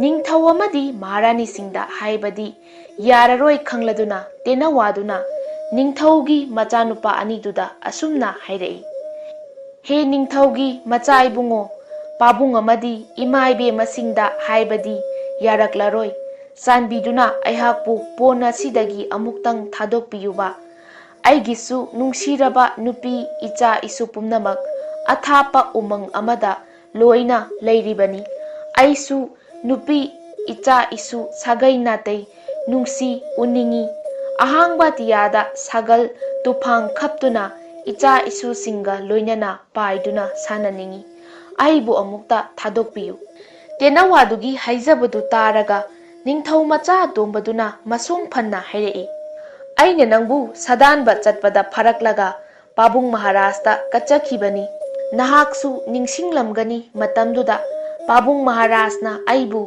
ꯑꯩꯅ ꯍꯌꯦꯡ ꯆꯥꯎꯔꯒ ꯏꯇꯤꯛ ꯏꯊꯧꯅꯥ ꯂꯩꯔꯕ ꯅꯤꯡꯊꯧ ꯃꯆꯥ ꯑꯃ ꯁꯣꯏꯗꯅ ꯑꯣꯏꯒꯅꯤ ꯍꯥꯏꯗꯨꯅ ꯂꯥꯎꯊꯣꯛꯈꯤꯕꯗꯨꯅꯤ꯫ ꯑꯗꯨꯅ ꯅꯪꯕꯨ ꯁꯨꯡꯊꯥ ꯊꯥꯗꯣꯛꯄ ꯌꯥꯗꯦ꯫ ꯅꯪꯕꯨ ꯍꯦꯛ ꯊꯥꯗꯣꯛꯄ ꯃꯤꯁꯛꯇꯣ ꯑꯩꯅ ꯅꯠꯇ꯭ꯔꯒ ꯄꯥꯕꯨꯡ ꯃꯍꯥꯔꯥꯖꯅ ꯑꯍꯛꯄ ꯆꯩꯔꯥꯛ ꯗꯟꯗꯤ ꯄꯤꯒꯅꯤ꯫ ꯅꯤꯡꯊꯧ ꯃꯆꯥ ꯑꯇꯣꯝꯕꯒꯤ ꯃꯤꯅꯨꯡꯁꯤ ꯌꯥꯎꯗ꯭ꯔꯕ ꯋꯥꯍꯩ ꯈꯣꯟꯐꯝꯗꯨ ꯇꯥꯕꯗ ꯇꯦꯅꯋꯥꯗꯣ ꯀꯣꯅꯨꯡꯒꯤ ꯄꯣꯅꯨꯡꯁꯤꯗ ꯄꯨꯟꯁꯤ ꯆꯨꯞꯄ ꯐꯥꯗꯣꯛꯑꯣꯏꯗꯨꯅ ꯂꯩꯔꯒꯅꯤ ꯍꯥꯏꯅ ꯈꯜꯂꯝꯃꯤ꯫ ꯄꯨꯟꯁꯤ ꯆꯨꯞꯄ ꯑꯩꯒꯤ ꯅꯨꯡꯁꯤꯔꯕ ꯅꯨꯄꯤ ꯏꯆꯥ ꯏꯁꯨ ꯑꯃꯗꯤ ꯁꯥꯒꯩ ꯅꯥꯇꯩ ꯑꯃꯨꯛ ꯍꯟꯅ ꯎꯅꯗꯨꯅ ꯋꯥꯔꯤ ꯋꯥꯇꯥꯏ ꯁꯥꯟꯅꯕ ꯐꯪꯂꯔꯣꯏ ꯈꯜꯂꯨꯕꯗ ꯃꯃꯤꯠꯇꯒꯤ ꯃꯄꯤ ꯂꯦꯞꯇꯅ ꯇꯥꯔꯛꯂꯝꯃꯤ꯫ ꯑꯗꯨꯒꯨꯝꯕ ꯇꯦꯅꯋꯥꯒꯤ ꯃꯑꯣꯡ ꯃꯇꯧꯗꯣ ꯅꯤꯡꯊꯧ ꯃꯆꯥ ꯑꯍꯜꯗꯣ ꯌꯦꯡꯕ ꯉꯝꯂꯝꯗꯦ꯫ ꯅꯣꯡꯃ ꯈꯨꯗꯣꯡꯆꯥꯕ ꯑꯃꯗ ꯄꯣꯟꯁꯤꯗꯒꯤ ꯇꯦꯅꯋꯥꯗꯣ ꯊꯥꯗꯣꯛꯄꯤꯒꯦ ꯍꯥꯏꯅ ꯃꯕꯨꯛꯅꯤꯡꯗ ꯆꯞ ꯌꯨꯡꯅ ꯈꯟꯈ꯭ꯔꯦ꯫ ꯇꯦꯅꯋꯥꯗꯨꯅꯁꯨ ꯅꯤꯡꯊꯧ ꯃꯆꯥ ꯑꯍꯜꯗꯨꯒꯤ ꯃꯤꯅꯨꯡꯁꯤ ꯊꯧꯖꯥꯜ ꯍꯩꯕꯗꯨ ꯈꯪꯂꯝꯃꯤ꯫ ꯑꯗꯨꯕꯨ ꯃꯄꯥꯕꯨꯡ ꯃꯍꯥꯔꯥꯖꯄꯨ ꯀꯤꯕꯗꯒꯤ ꯃꯍꯥꯛꯄꯨ ꯊꯥꯗꯣꯛꯄ ꯉꯝꯂꯣꯏ ꯍꯥꯏꯕꯁꯨ ꯈꯪꯂꯝꯃꯤ꯫ ꯈꯟꯊꯔꯨꯔꯒ ꯇꯦꯅꯋꯥꯗꯣ ꯑꯩꯗꯤ ꯁꯤꯔꯕꯒꯨꯝꯕꯅꯤ, ꯁꯤꯈꯤꯕꯅ ꯍꯦꯟꯅ ꯐꯔꯦ, ꯃꯊꯪꯒꯤ ꯃꯄꯣꯛ ꯑꯃ ꯄꯣꯛꯂꯨꯅꯕ ꯍꯥꯏꯅ ꯈꯟꯈ꯭ꯔꯦ꯫ ꯅꯣꯡꯃꯗꯤ ꯀꯣꯅꯨꯡꯒꯤ ꯃꯤꯑꯣꯏ ꯀꯅꯥ ꯑꯃꯠꯇ ꯈꯪꯍꯟꯗꯅ ꯑꯆꯦꯡꯕ ꯇꯟꯖꯥ ꯌꯦꯡꯗꯨꯅ ꯅꯤꯡꯊꯧ ꯃꯆꯥ ꯑꯍꯜꯗꯨꯅ ꯄꯣꯟꯒꯤ ꯊꯣꯡꯗꯣ ꯍꯥꯡꯗꯣꯛꯇꯨꯅ ꯇꯦꯅꯋꯥꯗꯣ ꯊꯥꯗꯣꯛꯄꯤꯔꯝꯃꯤ꯫ ꯑꯗꯨꯒ ꯍꯥꯏꯔꯛꯏ, ꯅꯔꯥꯏꯕꯛ ꯊꯤꯔꯕ ꯍꯦ ꯇꯦꯅꯋꯥ, ꯍꯧꯖꯤꯛꯇꯒꯤꯗꯤ ꯅꯪ ꯂꯥꯏꯕꯛ ꯐꯕ ꯍꯥꯏꯕꯗꯣ ꯑꯣꯏꯔꯦꯀꯣ꯫ ꯆꯠꯂꯣ, ꯄꯥꯏꯈ꯭ꯔꯣ ꯅꯅꯤꯡꯇꯝꯅ, ꯎꯅꯔꯨꯔꯣ ꯅꯪꯒꯤ ꯅꯨꯡꯁꯤꯔꯕ ꯅꯨꯄꯤ ꯅꯆꯥꯅꯁꯨ ꯁꯥꯒꯩ ꯅꯥꯇꯩ꯫ ꯄꯨꯛꯆꯦꯜ ꯆꯥꯎꯔꯕ ꯃꯆꯥ ꯏꯕꯨꯡꯉꯣ, ꯅꯪꯅ ꯑꯩꯍꯥꯛꯄꯨꯗꯤ ꯏꯅꯤꯡꯇꯝꯍꯜꯂꯦ, ꯑꯗꯨꯕꯨ ꯅꯍꯥꯛꯀꯤ ꯅꯊꯛꯇ ꯑꯩꯕꯨ ꯊꯥꯗꯣꯛꯄꯤꯕꯒꯤ ꯇꯥꯒꯗꯕ ꯑꯋꯥꯕ ꯐꯪꯒꯗꯕ ꯆꯩꯔꯥꯛ ꯗꯟꯗꯤꯗꯨꯗꯤ ꯅꯤꯡꯊꯧ ꯃꯆꯥ ꯑꯍꯜꯗꯨꯅ ꯃꯗꯨꯒꯤꯗꯃꯛ ꯀꯔꯤꯁꯨ ꯈꯜꯂꯨꯅꯨ, ꯊꯣꯛꯂꯕ ꯑꯃ ꯂꯥꯛꯆꯒꯅꯤ꯫ ꯅꯍꯥꯛꯀꯤꯁꯨ ꯃꯇꯝ ꯂꯥꯛꯂꯤꯕ ꯑꯁꯤꯒꯨꯝꯅ ꯑꯩꯒꯤꯁꯨ ꯃꯇꯝ ꯑꯗꯨꯝ ꯂꯥꯛꯆꯒꯅꯤ꯫ ꯇꯦꯅꯋꯥ ꯑꯗꯨꯅ ꯐꯔꯦ, ꯑꯩ ꯏꯅꯤꯡꯇꯝꯈ꯭ꯔꯒꯦ꯫ ꯃꯤꯅꯨꯡꯁꯤ ꯆꯥꯎꯔꯕ ꯅꯍꯥꯛꯄꯨ ꯏꯁꯣꯔꯅꯁꯨ ꯊꯧꯖꯥꯟꯕꯤꯕ ꯑꯣꯏꯌꯨꯀꯣ꯫ ꯍꯌꯦꯡ ꯃꯅꯨꯡ ꯃꯇꯝ ꯑꯃꯗ ꯑꯩꯅ ꯍꯦꯛ ꯉꯝꯂꯤꯕ ꯃꯈꯩ ꯅꯪꯒꯤ ꯃꯇꯦꯡ ꯁꯣꯏꯗꯅ ꯄꯥꯡꯒꯅꯤ꯫ ꯅꯍꯥꯛꯅ ꯑꯩꯕꯨ ꯑꯅꯧꯕ ꯃꯄꯣꯛ ꯑꯃ ꯄꯣꯛꯍꯟꯕꯤꯔꯕꯅꯤ꯫ ꯑꯁꯨꯝꯅ ꯋꯥꯔꯤ ꯋꯥꯇꯥꯏ ꯉꯥꯏꯍꯥꯛ ꯁꯥꯟꯅꯔꯝꯂꯒ ꯅꯤꯡꯊꯧ ꯃꯆꯥ ꯑꯗꯨꯗꯒꯤ ꯀꯥꯏꯅꯅꯕ ꯌꯥꯊꯪ ꯂꯧꯔꯗꯨꯅ ꯍꯥꯡꯂꯕ ꯑꯇꯤꯌꯥꯗ ꯁꯥꯒꯜ ꯇꯨꯐꯥꯡ ꯈꯞꯇꯨꯅ ꯄꯥꯏꯈ꯭ꯔꯦ꯫ ꯃꯅꯤꯡꯇꯝꯅ ꯍꯔꯥꯎꯅ ꯄꯦꯟꯖꯅ ꯄꯥꯏꯈ꯭ꯔꯤꯕ ꯇꯦꯅꯋꯥꯗꯣ ꯃꯃꯤꯠꯅ ꯍꯦꯛ ꯎꯔꯤꯕ ꯃꯈꯩ ꯅꯤꯡꯊꯧ ꯃꯆꯥꯗꯨꯅ ꯅꯨꯡꯁꯤꯅ ꯍꯔꯥꯎꯅ ꯑꯃꯗꯤ ꯄꯦꯟꯖꯅ ꯃꯃꯤꯠꯇꯒꯤ ꯃꯄꯤ ꯇꯥꯅ ꯌꯦꯡꯗꯨꯅ ꯂꯦꯞꯍꯧꯏ꯫ ꯇꯦꯅꯋꯥꯗꯣ ꯁꯅꯥꯒꯤ ꯄꯣꯟꯗꯨꯗ ꯂꯩꯔꯝꯗꯕꯗꯨ ꯅꯤꯡꯊꯧ ꯃꯆꯥ ꯑꯇꯣꯝꯕꯗꯨꯅ ꯏꯍꯥꯟ ꯍꯥꯟꯅ ꯎꯔꯝꯃꯤ꯫ ꯑꯗꯨꯗꯒꯤ ꯃꯄꯥꯕꯨꯡ ꯃꯃꯥꯏꯕꯦꯟꯃꯁꯤꯡ ꯇꯥꯛꯇꯨꯅ ꯀꯣꯅꯨꯡꯒꯤ ꯑꯉꯝ ꯑꯊꯧ ꯃꯤꯅꯥꯏ ꯃꯤꯁꯜ ꯊꯣꯡꯁꯪꯕ ꯄꯨꯝꯕ ꯀꯧꯊꯣꯛꯇꯨꯅ ꯀꯅꯥꯅ ꯇꯦꯅꯋꯥꯗꯨ ꯊꯥꯗꯣꯛꯈꯤꯕꯅꯣ ꯍꯪꯕꯗ ꯀꯅꯥ ꯑꯃꯠꯇꯅ ꯈꯪꯏ ꯎꯍꯧꯏ ꯊꯥꯗꯣꯛꯏ ꯍꯥꯏꯔꯛꯇ꯭ꯔꯦ꯫ ꯇꯦꯅꯋꯥ ꯊꯥꯗꯣꯛꯈꯤꯕꯒꯤ ꯂꯪꯂꯥ ꯂꯪꯖꯤꯟ ꯑꯃꯠꯇ ꯊꯤꯕ ꯐꯪꯗ꯭ꯔꯕꯗꯨꯗ ꯃꯆꯥ ꯏꯕꯨꯡꯉꯣ ꯑꯇꯣꯝꯕꯗꯣ ꯃꯩ ꯍꯧꯅ ꯁꯥꯎꯈ꯭ꯔꯦ꯫ ꯇꯦꯅꯋꯥ ꯊꯥꯗꯣꯛꯄ ꯃꯤꯁꯛꯇꯣ ꯍꯦꯛ ꯈꯪꯕꯗ ꯂꯦꯝꯅ ꯈꯛ ꯊꯥꯔꯣꯏ ꯑꯍꯛꯄ ꯗꯟꯗꯤ ꯄꯤꯒꯅꯤ ꯍꯥꯏꯅ ꯆꯞ ꯌꯨꯡꯅ ꯂꯦꯞꯈ꯭ꯔꯦ꯫ ꯑꯗꯨꯗꯒꯤ ꯃꯄꯥꯕꯨꯡ ꯃꯍꯥꯔꯥꯖꯇꯒꯤ ꯑꯌꯥꯕ ꯂꯧꯖꯗꯨꯅ ꯃꯔꯥꯜ ꯂꯩꯇ꯭ꯔꯕ ꯃꯤꯅꯥꯏ ꯃꯤꯁꯟ ꯀꯌꯥ ꯐꯨ ꯆꯩꯗꯨꯅ ꯋꯥꯍꯪ ꯄꯥꯎꯍꯪ ꯇꯧꯔꯛꯂꯦ꯫ ꯑꯗꯨꯕꯨ ꯀꯔꯤꯒꯨꯝꯕ ꯂꯪꯂꯥ ꯂꯪꯖꯤꯟ ꯑꯃꯠꯇ ꯐꯪꯗ꯭ꯔꯦ꯫ ꯃꯁꯤꯗꯒꯤ ꯑꯃꯨꯛꯁꯨ ꯍꯦꯟꯅ ꯅꯤꯡꯊꯧ ꯃꯆꯥꯗꯨ ꯁꯥꯎꯒꯠꯈ꯭ꯔꯦ꯫ ꯎꯆꯦꯛ ꯋꯥꯌꯥꯅꯤ ꯊꯥꯗꯣꯛꯈ꯭ꯔꯦ ꯄꯥꯏꯈ꯭ꯔꯒ ꯄꯥꯏꯈ꯭ꯔꯦ ꯇꯨꯃꯤꯟꯅ ꯇꯣꯛꯈꯤꯒꯗ꯭ꯔꯥ ꯈꯟꯗꯨꯅ ꯂꯩꯊꯣꯛꯄꯅꯤ꯫ ꯑꯗꯨꯕꯨ ꯃꯤꯅꯥꯏ ꯃꯤꯁꯟꯁꯤꯡꯗꯣ ꯌꯦꯛꯅꯕꯒꯨꯝ ꯍꯦꯟꯅ ꯐꯨ ꯆꯩꯕ ꯍꯦꯟꯒꯠꯂꯛꯄꯗꯨꯗꯗꯤ ꯃꯆꯥ ꯏꯕꯨꯡꯉꯣ ꯑꯍꯜꯗꯣ ꯇꯨꯃꯤꯟꯅ ꯈꯥꯡꯗꯨꯅ ꯌꯦꯡꯗꯨꯅ ꯂꯩꯕ ꯉꯝꯂꯛꯇ꯭ꯔꯦ꯫ ꯈꯥꯡꯕ ꯉꯝꯕꯒꯤ ꯄꯥꯡꯒꯜ ꯂꯩꯔꯛꯇ꯭ꯔꯗꯨꯅ ꯃꯄꯥꯕꯨꯡ ꯃꯍꯥꯔꯥꯖꯀꯤ ꯃꯈꯣꯡ ꯁꯣꯛꯅ ꯈꯨꯔꯨꯝꯂꯒ ꯍꯥꯏꯔꯛꯏ, "ꯄꯥꯕꯨꯡ ꯃꯍꯥꯔꯥꯖ, ꯇꯦꯅꯋꯥꯗꯣ ꯅꯆꯥꯅ ꯊꯥꯗꯣꯛꯆꯈꯤꯕꯅꯤ꯫ ꯃꯔꯥꯜ ꯂꯩꯖꯗ꯭ꯔꯕ ꯏꯄꯥ ꯏꯄꯜꯒꯨꯝꯂꯕ ꯃꯈꯣꯏꯕꯨ ꯐꯨꯕ ꯆꯩꯕꯁꯦ ꯂꯦꯞꯍꯟꯕꯤꯌꯨ"꯫ ꯅꯤꯡꯊꯧ ꯑꯗꯨꯅ "ꯀꯔꯤ ꯍꯥꯏꯕ, ꯏꯆꯥꯅ ꯊꯥꯗꯣꯛꯈ꯭ꯔꯕ"? "ꯃꯥꯅꯤ ꯄꯥꯕꯨꯡ, ꯅꯣꯡꯃ ꯏꯆꯤꯜ ꯏꯅꯥꯎꯅ ꯇꯦꯅꯋꯥꯗꯨꯒꯤ ꯃꯆꯤꯟꯖꯥꯛ ꯊꯥꯃꯤꯟꯅꯔꯤꯉꯩꯗ ꯑꯩꯕꯨ ꯄꯣꯟꯁꯤꯗꯒꯤ ꯑꯃꯨꯛꯇ ꯊꯥꯗꯣꯛꯄꯤꯌꯨ꯫ ꯑꯩꯒꯤꯁꯨ ꯅꯨꯡꯁꯤꯖꯔꯕ ꯅꯨꯄꯤ ꯑꯉꯥꯡ, ꯆꯥꯟꯅꯔꯕ ꯁꯥꯒꯩ ꯅꯥꯇꯩ ꯀꯌꯥ ꯂꯥꯞꯂꯕ ꯎꯃꯪꯗ ꯂꯩꯍꯧꯏ꯫ ꯃꯈꯣꯏꯒ ꯎꯅꯅꯤꯡꯏ, ꯁꯥꯟꯅꯅꯤꯡꯏ꯫ ꯅꯤꯡꯊꯧꯒꯤ ꯀꯣꯅꯨꯡꯁꯤꯗ ꯁꯅꯥꯒꯤ ꯄꯣꯟꯗ ꯂꯩꯗꯨꯅ ꯑꯊꯨꯝ ꯑꯍꯥꯎ ꯀꯌꯥ ꯆꯥꯖꯔꯕꯁꯨ ꯑꯩꯒꯤ ꯑꯄꯦꯟꯕꯗꯤ ꯈꯛ ꯑꯣꯏꯗꯦ꯫ ꯑꯩꯒꯤ ꯂꯩꯖꯕ ꯈꯔ ꯑꯩꯒꯤ ꯏꯃꯨꯡ ꯃꯅꯨꯡꯒ ꯍꯔꯥꯎꯅ ꯅꯣꯛꯅ ꯌꯦꯟꯅꯗꯨꯅ ꯆꯥꯃꯤꯟꯅꯕꯗꯣ ꯑꯩꯒꯤ ꯈ꯭ꯋꯥꯏꯗꯒꯤ ꯄꯦꯟꯖꯕꯅꯤ꯫ ꯅꯈꯣꯏꯅ ꯏꯃꯥ ꯄꯥꯕꯨꯡ ꯅꯨꯡꯁꯤꯕꯒꯨꯝ ꯑꯩꯒꯤꯁꯨ ꯏꯆꯥꯁꯤꯡꯗꯨꯅ ꯅꯨꯡꯁꯤꯔꯝꯒꯅꯤ ꯍꯥꯏꯅ ꯃꯊꯃꯣꯏ ꯁꯣꯛꯅ ꯍꯥꯏꯖꯔꯛꯄꯗꯨꯗ ꯅꯆꯥꯒꯤ ꯊꯃꯣꯏꯁꯦ ꯄꯨꯕ ꯉꯝꯈꯤꯗꯦ꯫ ꯇꯦꯅꯋꯥꯗꯨꯒꯤ ꯑꯄꯥꯝꯕ ꯑꯅꯤꯡꯕꯗꯨ ꯊꯨꯡꯖꯔꯁꯅꯨ ꯈꯜꯂꯗꯨꯅ ꯐꯥꯗꯣꯛꯀꯨꯝꯅ ꯂꯩꯔꯝꯂꯕ ꯇꯦꯅꯋꯥꯗꯣ ꯀꯅꯥ ꯈꯪꯍꯟꯗꯅ ꯅꯆꯥꯅ ꯃꯅꯤꯡ ꯇꯝꯍꯟꯈꯤꯕꯅꯤ꯫ ꯇꯦꯅꯋꯥꯗꯣ ꯊꯥꯗꯣꯛꯈꯤꯕꯒꯤ ꯄꯤꯒꯗꯕ ꯆꯩꯔꯥꯛ ꯅꯆꯥꯅ ꯍꯔꯥꯎꯅ ꯐꯪꯖꯒꯦ"꯫ ꯅꯤꯡꯊꯧ ꯑꯗꯨꯅ "ꯃꯔꯥꯜ ꯂꯩꯖꯗ꯭ꯔꯕ ꯀꯌꯥ ꯐꯨ ꯆꯩꯗ꯭ꯔꯤꯉꯩ ꯑꯩꯅ ꯇꯦꯅꯋꯥꯗꯣ ꯊꯥꯗꯣꯛꯄꯅꯤ ꯀꯔꯤꯒꯤ ꯍꯥꯏꯗꯦ"? ꯅꯤꯡꯊꯧ ꯃꯆꯥ ꯑꯗꯨꯅ "ꯄꯥꯕꯨꯡ, ꯎꯆꯦꯛ ꯋꯥꯌꯥꯅꯤ ꯐꯥꯗꯣꯛꯀꯨꯝꯅ ꯂꯩꯔꯤꯕ ꯄꯣꯟꯒꯤ ꯎꯆꯦꯛ ꯑꯃꯕꯨ ꯌꯦꯡꯕ ꯉꯝꯗꯕ ꯀꯣꯅꯨꯡꯒꯤ ꯃꯤꯅꯨꯡꯁꯤ ꯆꯥꯎꯕ ꯀꯅꯥꯒꯨꯝꯕ ꯑꯃꯅ ꯊꯥꯗꯣꯛꯄꯤꯈ꯭ꯔꯕꯣꯔꯦ ꯈꯟꯗꯨꯅ ꯇꯨꯃꯤꯟꯅ ꯂꯩꯈ꯭ꯔꯒꯗ꯭ꯔꯥ ꯈꯜꯂꯝꯕꯅꯤ꯫ ꯅꯆꯥꯅ ꯍꯥꯟꯅ ꯇꯥꯛꯆꯗꯕꯒꯤ ꯆꯩꯔꯥꯛ ꯑꯃꯒꯁꯨ ꯅꯆꯥꯅ ꯐꯪꯖꯒꯅꯤ꯫ ꯃꯔꯥꯜ ꯂꯩꯖꯗ꯭ꯔꯕ ꯀꯌꯥꯅ ꯆꯩꯅꯥ ꯐꯪꯂꯤꯕꯁꯤꯁꯨ ꯅꯆꯥ ꯑꯩꯅꯅꯤ꯫ ꯃꯗꯨꯒꯤꯗꯃꯛ ꯗꯟꯗꯤꯁꯨ ꯅꯆꯥꯅ ꯐꯪꯖꯒꯅꯤ꯫ ꯏꯁꯥꯅ ꯌꯥꯖꯔꯤ, ꯅꯆꯥꯅꯅꯤ ꯄꯥꯕꯨꯡ"꯫ ꯃꯆꯥ ꯏꯕꯨꯡꯉꯣ ꯑꯍꯜꯗꯨꯒꯤ ꯖꯤꯕꯕꯨ ꯅꯨꯡꯁꯤꯕ ꯑꯆꯨꯝꯕ ꯉꯥꯡꯕꯗꯨꯗ ꯀꯣꯅꯨꯡꯒꯤ ꯑꯉꯝ ꯑꯊꯧꯁꯤꯡꯗꯣ ꯄꯨꯡꯄꯦꯟ ꯄꯦꯟꯈ꯭ꯔꯦ꯫ ꯇꯦꯅꯋꯥ ꯊꯥꯗꯣꯛꯈꯤꯕꯒꯤꯗꯃꯛꯇ ꯃꯅꯥꯏ ꯃꯁꯜꯁꯤꯡꯅ ꯃꯁꯤꯡ ꯈꯪꯗꯅ ꯆꯥꯈꯤꯕ ꯆꯩꯁꯤꯡꯒꯤ ꯆꯩꯅꯥꯗꯣ ꯀꯥꯎꯈ꯭ꯔꯦ꯫ ꯃꯆꯥ ꯏꯕꯨꯡꯉꯣꯒꯤꯗꯃꯛꯇ ꯆꯥꯈꯤꯕ ꯆꯩꯅꯤꯀꯣ ꯈꯜꯂꯨꯕꯗ ꯃꯊꯃꯣꯏꯗꯣ ꯄꯦꯟꯖꯈ꯭ꯔꯦ꯫ ꯑꯗꯨꯕꯨ ꯔꯥꯅꯤ ꯑꯇꯣꯝꯕꯤꯗꯨꯗꯤ ꯃꯥꯏꯊꯣꯡꯗ ꯏꯇꯤꯡ ꯇꯤꯡꯅ ꯍꯔꯥꯎ ꯃꯥꯏꯊꯣꯡ ꯎꯠꯁꯤꯟꯅ ꯑꯗꯨꯒ ꯃꯊꯃꯣꯏꯅꯨꯡꯗ ꯍꯨ ꯐꯨꯝꯗꯨꯅ ꯃꯌꯥꯝꯗꯨꯒꯤ ꯃꯃꯥꯡꯗ ꯑꯁꯨꯝꯅ ꯍꯥꯏꯔꯛꯏ, "ꯏꯆꯥꯅꯨꯄꯥꯅ ꯄꯤꯛꯂꯤꯉꯩꯗ ꯁꯥꯗꯥꯟꯕ ꯆꯠꯄꯗ ꯐꯥꯖꯔꯛꯄ ꯇꯦꯅꯋꯥꯁꯦ, ꯏꯆꯥꯒꯤ ꯊꯧꯅꯥ ꯐꯕꯒꯤ ꯅꯤꯡꯁꯤꯡ ꯈꯨꯗꯝ ꯑꯣꯏꯔꯤꯕ ꯇꯦꯅꯋꯥꯗꯨꯕꯨ ꯁꯅꯥꯒꯤ ꯄꯣꯟꯗꯒꯤ ꯊꯥꯗꯣꯛꯈꯤꯕ ꯑꯁꯤꯃꯨꯛ ꯃꯤꯅꯨꯡꯁꯤ ꯆꯥꯎꯔꯕ ꯑꯩꯒꯤ ꯄ꯭ꯔꯖꯥꯁꯤꯡꯅꯁꯨ ꯏꯆꯥ ꯑꯍꯜꯒꯤ ꯃꯤꯆꯪꯗ ꯂꯦꯞꯄꯤꯕ ꯃꯃꯥ ꯑꯩ ꯇꯁꯦꯡꯅ ꯅꯨꯡꯉꯥꯏꯖꯗꯦ꯫ ꯑꯗꯨꯕꯨ ꯇꯦꯅꯋꯥ ꯊꯥꯗꯣꯛꯈꯤꯕꯒꯤ ꯆꯩꯔꯥꯛ ꯗꯟꯗꯤ ꯃꯃꯥ ꯑꯩꯅ ꯄꯤꯒꯅꯤ"꯫ ꯐꯥꯒꯤꯑꯣꯏ ꯀꯔꯤꯑꯣꯏ ꯏꯇꯤꯡ ꯇꯤꯡꯅ ꯍꯥꯏꯔꯛꯄ ꯔꯥꯅꯤ ꯇꯣꯝꯕꯤꯒꯤ ꯋꯥꯉꯥꯡꯗꯨ ꯇꯥꯕꯗ ꯇꯥꯔꯤꯕ ꯄꯨꯝꯕꯗꯣ ꯀꯔꯤꯁꯨ ꯆꯤꯡꯅꯔꯨꯗꯅ "ꯄꯤꯌꯨ ꯃꯆꯥꯒꯤ ꯗꯟꯗꯤ ꯃꯃꯥꯅ ꯄꯤꯒꯗꯕꯅꯤ, ꯄꯤꯐꯝꯁꯨ ꯊꯣꯛꯏ"꯫ Machana lam helabadi mamana warakpham thokpani haina hainarei. Ningthaudusu Rani Tombigi turingba nokngangda ngangba wangangduda karisu khantharudana Machagi mafamdabu kari dandi pigadoribano haibadu khangning uningduna naning tauzau Maharani haiduna miya mamangduda nokhi hek haidoklure. Ningthau haibasidi ngangthokriba haidokraba wa hongnade. Haidoktringaigi mamangda tungda kari thoklagadage haina munna khanthai. Adubu wafamsidi mama macha imung manung oibana karisu khantharudabani. Khantapamsu thokte. Macha ibungo ahaldusu karisu khantharudana mana tenawa thadokibagi ima ibemana pibiba dandido lauzagani haina miyam mangda hairakle. Rani Tombigi mityeng amadi maithongdu pumnamakna yengduna kari karamba chairak dandi pirakadage khanduna tumin khaurangna khangningna ngainei kari karamba dandino Maharani piro haiduna taksilakpadagi kaina thangda Maharani atombina asumna hairei. Thadokriba ichanupagi tenawase ngasidagi hapta amagi manungda ichahalna amuk hanna phaduna purakpa karigumba purakpa ngamdrabadi ichahalbu angang olhanba haibasini.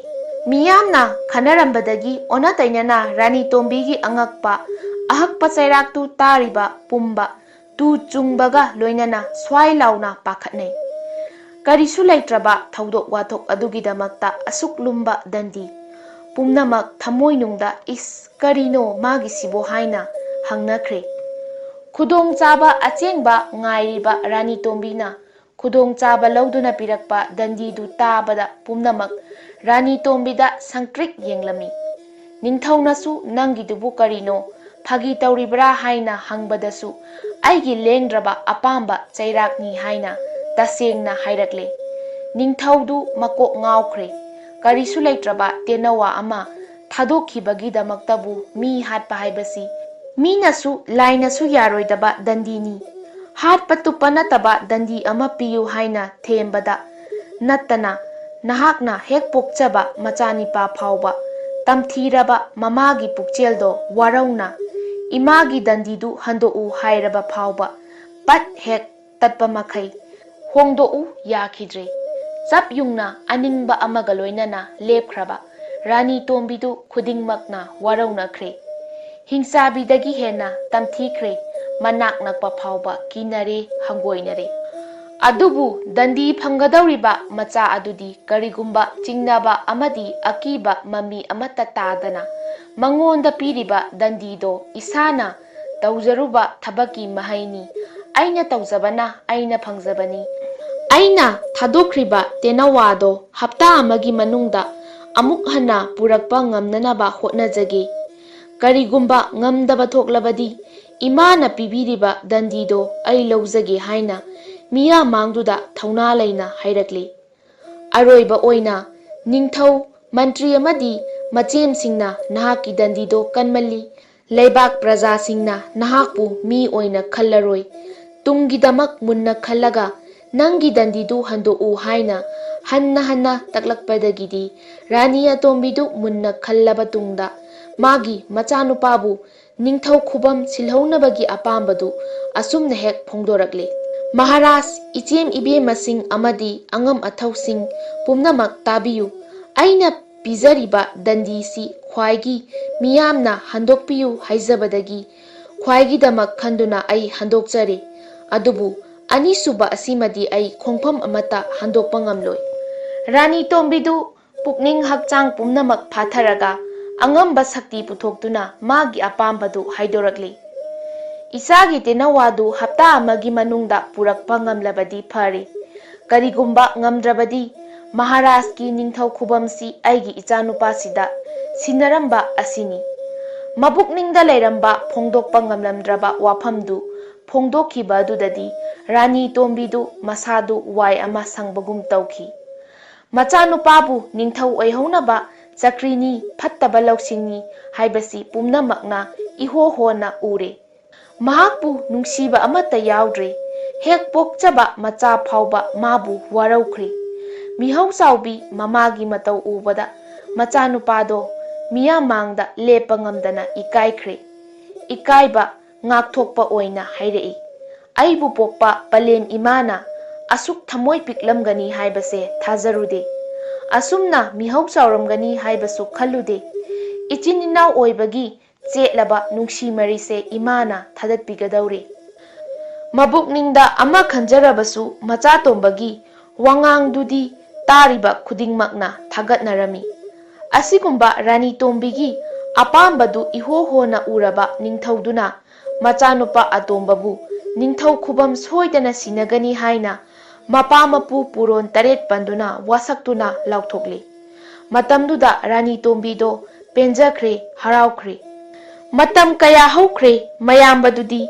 ꯅꯤꯡꯊꯧ ꯈꯨꯕꯝꯗꯨ ꯀꯔꯤꯁꯨ ꯃꯤꯍꯧꯕꯤꯗꯦ꯫ ꯑꯗꯨꯅ ꯃꯗꯨꯒꯤ ꯃꯔꯝꯗ ꯀꯔꯤꯒꯨꯝꯕ ꯑꯃꯠꯇ ꯈꯜꯂꯨꯗꯦ꯫ ꯃꯅꯥꯎꯅ ꯅꯤꯡꯊꯧ ꯑꯣꯏꯔꯕꯁꯨ ꯑꯩꯅ ꯑꯣꯏꯕꯒ ꯆꯞ ꯃꯥꯟꯅꯩ ꯈꯟꯗꯣꯛꯂꯝꯃꯤ꯫ ꯑꯗꯨꯕꯨ ꯔꯥꯅꯤ ꯇꯣꯝꯕꯤꯗꯤ ꯃꯕꯨꯛ ꯐꯠꯇꯕꯅ ꯐꯠꯇꯕ ꯉꯥꯛꯇ ꯈꯜꯂꯝꯃꯤ꯫ ꯀꯔꯤꯒꯨꯝꯕ ꯃꯆꯥꯅꯨꯄꯥꯁꯤꯕꯨ ꯅꯨꯡꯁꯤꯕ ꯁꯥꯁꯤꯟꯅꯗꯨꯅ ꯍꯥꯠꯇꯣꯛꯄꯤꯗꯨꯅ ꯅꯤꯡꯊꯧ ꯈꯨꯕꯝ ꯃꯨꯟꯈꯤꯒꯗ꯭ꯔꯥ ꯍꯥꯏꯕꯁꯤ ꯃꯇꯝ ꯄꯨꯝꯕꯗ ꯈꯟꯗꯨꯅꯇ ꯂꯩꯔꯝꯃꯤ꯫ ꯃꯆꯥꯅꯨꯄꯥ ꯑꯍꯜꯁꯤꯕꯨ ꯍꯦꯛ ꯍꯥꯠꯇꯣꯛꯇ꯭ꯔꯤꯕ ꯃꯈꯩ ꯆꯌꯦꯠꯅꯕꯁꯤ ꯂꯩꯔꯒꯅꯤ ꯈꯟꯗꯨꯅ ꯃꯆꯥꯍꯜꯕꯨ ꯀꯔꯤꯒꯨꯝꯕ ꯎꯄꯥꯏ ꯑꯃ ꯇꯧꯗꯨꯅ ꯍꯥꯠꯇꯣꯛꯂꯒ ꯃꯅꯤꯡ ꯇꯝꯅ ꯄꯥꯜꯂꯒꯦ ꯍꯥꯏꯅ ꯆꯞ ꯌꯨꯡꯅ ꯈꯟꯗꯨꯅ ꯅꯨꯡꯁꯤꯕ ꯁꯥꯁꯤꯟꯅꯕ ꯑꯃꯗꯤ ꯂꯨꯅ ꯆꯥꯅ ꯇꯧꯁꯤꯟꯅꯕ ꯍꯧꯔꯛꯂꯤ꯫ ꯑꯔꯩꯕ ꯑꯍꯥꯎꯕ ꯑꯃꯇꯪ ꯆꯥꯕꯗꯁꯨ ꯄꯣꯛꯆꯕ ꯃꯆꯥꯕꯨ ꯀꯥꯟꯊꯣꯛꯇꯨꯅ ꯙꯔꯃ ꯂꯩꯕ ꯃꯤꯅꯨꯡꯁꯤ ꯆꯥꯎꯕ ꯏꯆꯥꯇꯅꯤ ꯍꯥꯏꯗꯨꯅ ꯄꯤꯖ ꯄꯤꯊꯛꯄ ꯍꯧꯔꯛꯂꯤ꯫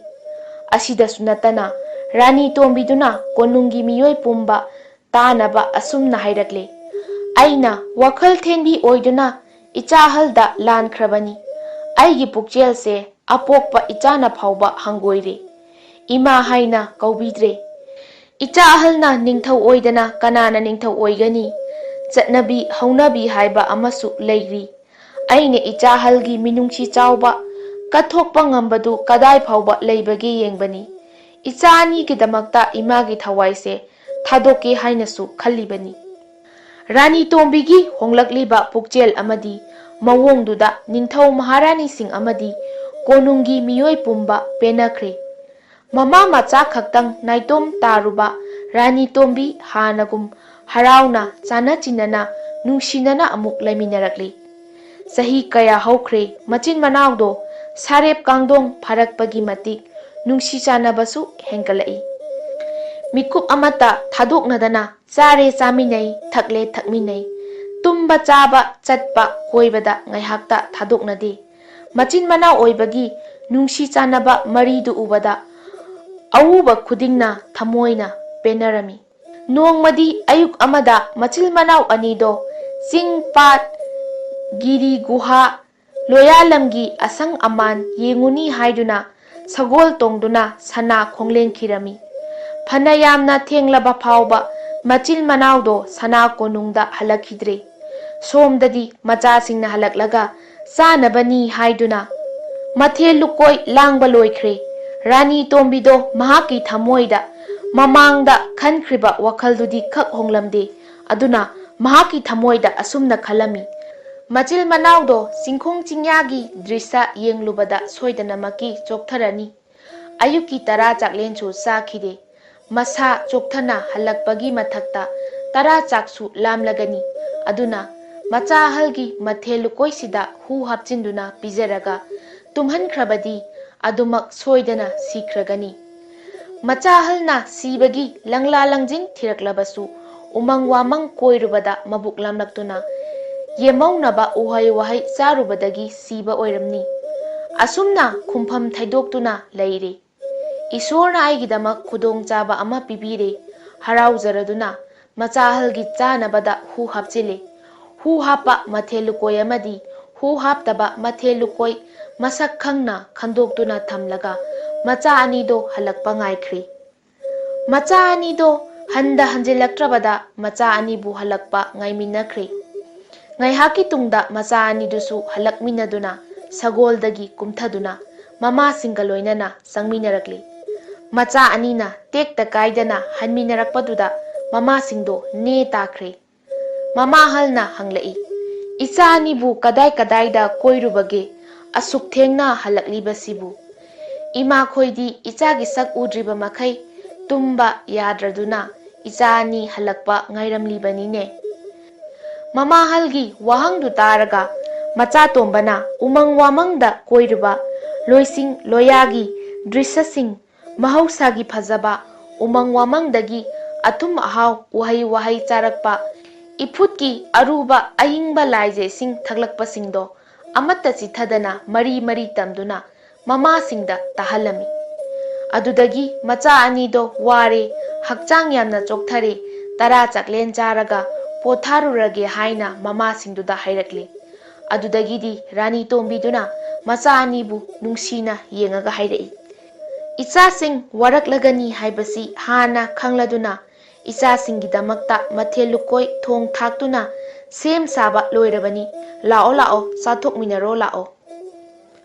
Rani tombina macha anidu luna chana tauba sasinaduna masagi kada pusinkre.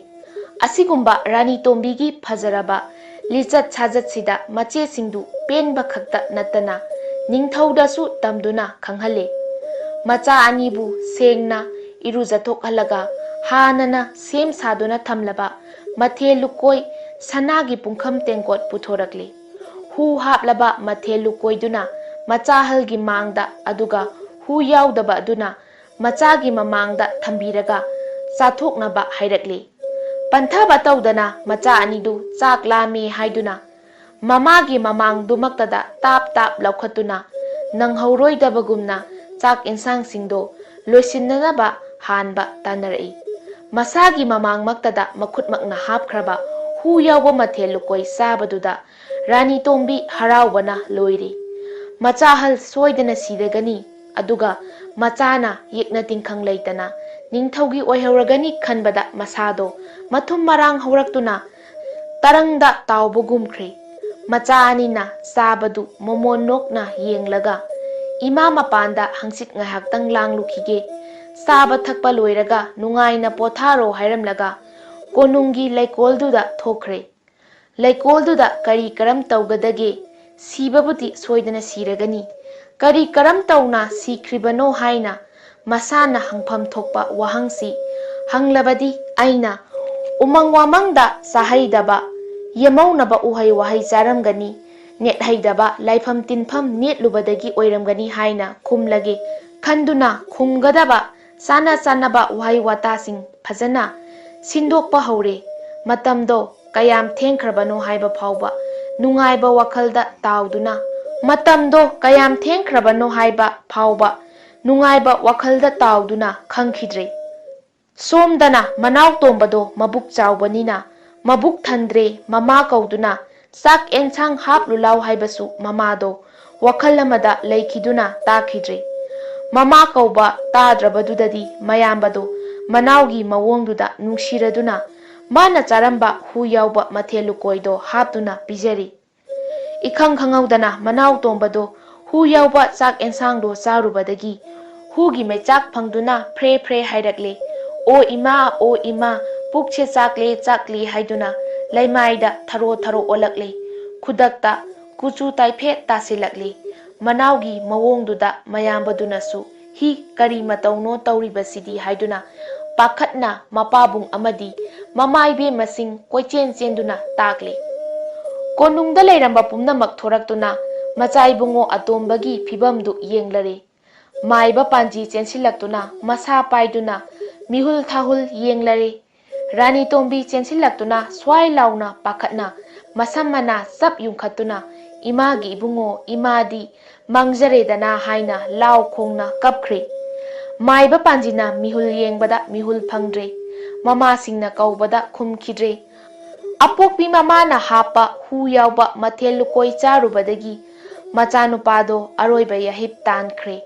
Kari karam tauna thokliba thaudokno haina hangbada machahalna ngaihaki mangda thokriba thaudok pumnamak amatta chithadana mapabungda amadi mama singda tamduna tahali. Loksing leiraba ningthawaduna tauba hui kauduna macha singna charambagi aremba singdo pija pithakpada khudakta huidusu sire. Mamangayda Rani Tombina macanupagi tenawa thadokhibagidamak macha ahalbu angang olhalu haibagi dandidu haujikta phong phong sana ningsinglakli. Macha ahaldubu sakta hu haptuna pizeraga macha tombabu ningthau oihananaba sinba micha sisanu ninglaga isa si haiba dasaduni haibasi khudingmakna khangnaduna penkhre. Linna makul changlamdaida chummi hainabagum Rani Tombido pokchaba machana sikhibadudadi masana langjaruba maral singdo yazaduna siriba machabu konduna pena kapchakhre. Mahaki makhutmakna machahalgi sakta hu haplaga pizabani haidorakle. Ningthau khubam mihaurubi piklibi nupi oibagi thamoido matomta ninda taujakhre. Masana oigani khanduna sagacharuba amadi sinjaruba khujil thaurang pumba aremba tabada natana nungshiraba macha phauba sikraba adudadi Rani Tombido nungna saba murtidu ngaikhre asiba mi amagumkhre. Rani Tombigi phatraba pukchel tamthiraba sajatto khang ubadagi ningthaudu saubana mai haukhre mana paiba yakhidre khudakta Rani phamdagisu lauthokle.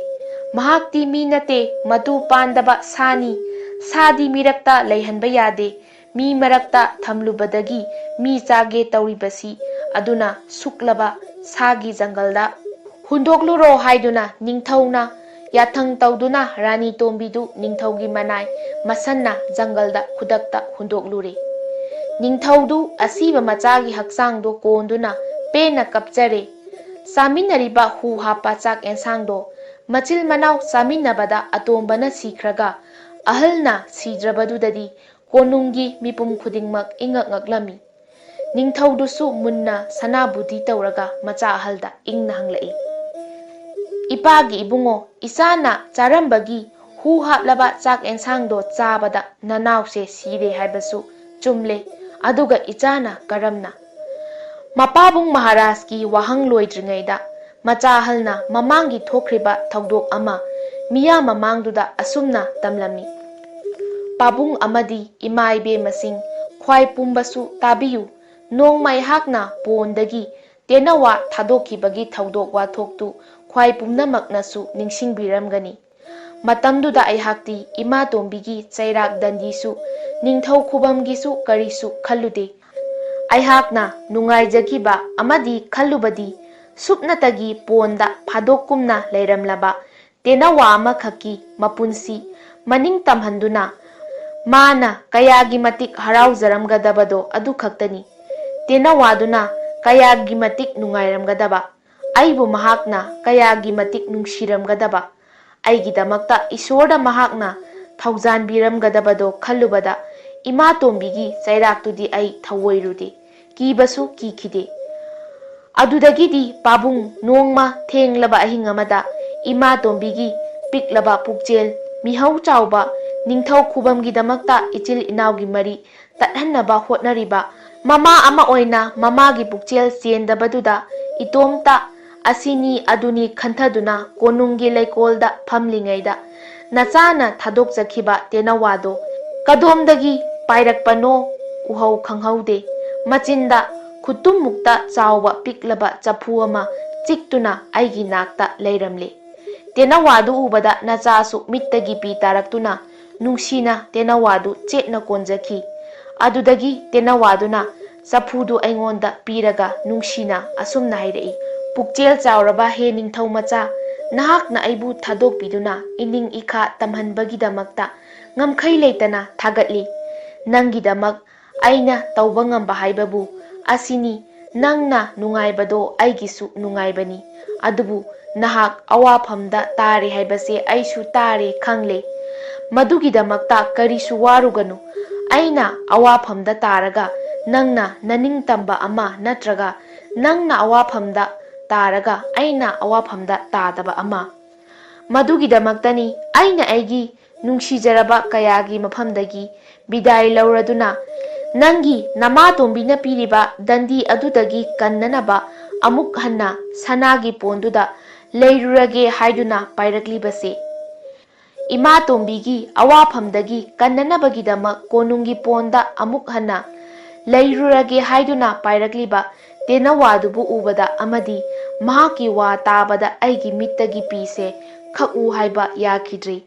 Ai tenawadubu pena konjare mahakna ponda lairage haibado aina sikhang khangduna mayadrabaduda tenawaduna asumna haidai.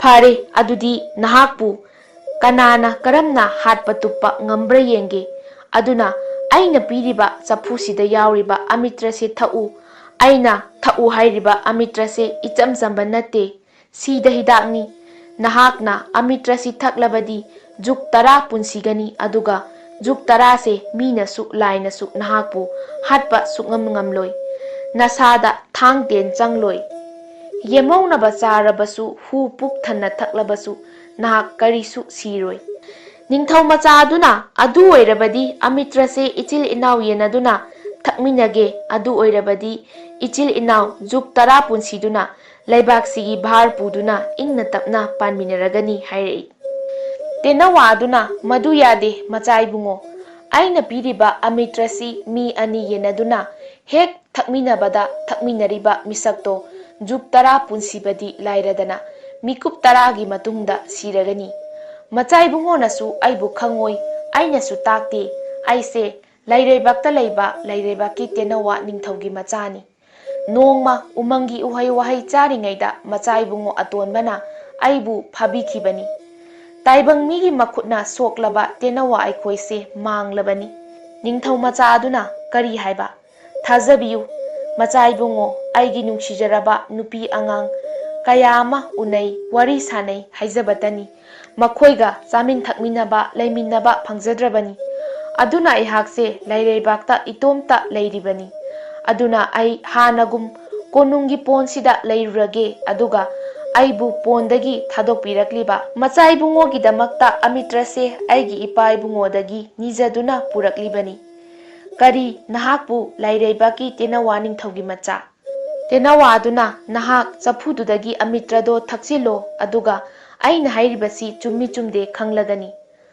asumna wari watai ngahak sanarabagi tungda tenawa aduna purakliba amitrado aina loina thaksile adudagidi tenawa aduna aibu juk tara punsiduna laibak prajana yaba laibak kiningthau oiduna nungaina palhauro haina yaifa mangol piramlaga sapudu puduna paikhre ningthau maharani sing amadi angam athau singdo ningthau machagi wariduk munna tare khangle mamai be masingsu machana juk tara masada thangten changdana yemauna ba chabada sidana punsiragani khallubada haraure mapabung maharaj ki mathamoida pithribi pumba joy tawba ngamlagani haibasu khangle macanu pabu nungsina icha pukchabagi mahai phange haina konbiraga hairei laikhidraba ichagi haunabi tawpham thokpa pumba loiraga prajagi ayaba lauraga ningthau khubam soidana ichada sinaragani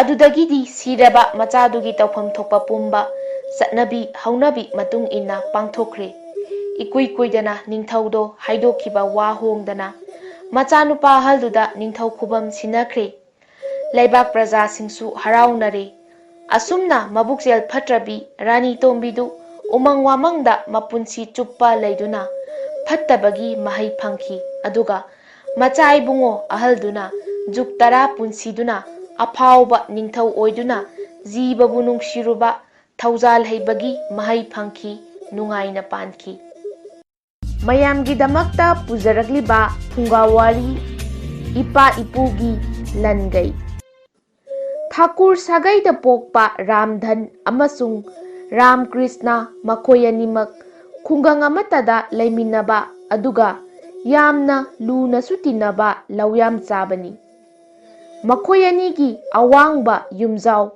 khungangda naitom tana tomthin atia khetli makhoi anigi yumda manai masan asukni akaknaba masing khangba ngamdana lei makhoi animakna kanagumba miyoi mana hingnabagi changjarakpada ningba kaina khak halankide amasung sintha piduna hinghalli makhoi ani nungti numit khudingi ayuktagi ꯌꯥꯆꯪꯕ ꯐꯥꯎꯕ ꯆꯧꯕꯣꯔ ꯁꯥꯟꯅꯗꯨꯅ ꯃꯇꯝ ꯂꯦꯜꯂꯤ꯫ ꯑꯗꯨꯒ ꯃꯝꯁꯤꯟꯗ꯭ꯔꯤꯉꯩ ꯃꯅꯨꯡ ꯁꯒꯣꯜ ꯇꯣꯡꯗꯨꯅ ꯂꯕꯨꯛ ꯂꯝꯖꯥꯎ ꯂꯝꯍꯥꯡꯗ ꯀꯣꯏꯕ ꯆꯠꯂꯤ꯫ ꯑꯁꯨꯝꯅ ꯀꯣꯏꯕ ꯊꯣꯛꯂꯛꯄꯗ ꯂꯝꯕꯦꯜꯒꯤ ꯅꯥꯛ ꯌꯦꯠ ꯑꯣꯏ ꯑꯅꯤꯗ ꯈꯨꯟꯃꯤꯁꯤꯡꯅ ꯃꯈꯨꯠ ꯂꯣꯟꯅꯗꯨꯅ ꯀꯣꯛ ꯅꯣꯟꯅ ꯇꯔꯥꯝꯅ ꯑꯣꯛꯆꯩ꯫ ꯂꯣꯏꯅꯅ ꯃꯈꯣꯏ ꯈꯨꯗꯤꯡꯃꯛꯅ ꯃꯕꯥꯅꯤꯕꯨ ꯊꯥꯒꯠꯅꯔꯝꯃꯤ꯫ ꯃꯇꯥꯡ ꯑꯁꯤꯗ ꯈꯨꯟꯃꯤꯁꯤꯡꯅ ꯃꯈꯣꯏ ꯃꯈꯣꯏꯒꯤ ꯑꯋꯥꯠꯄ ꯅꯤꯖꯕꯗ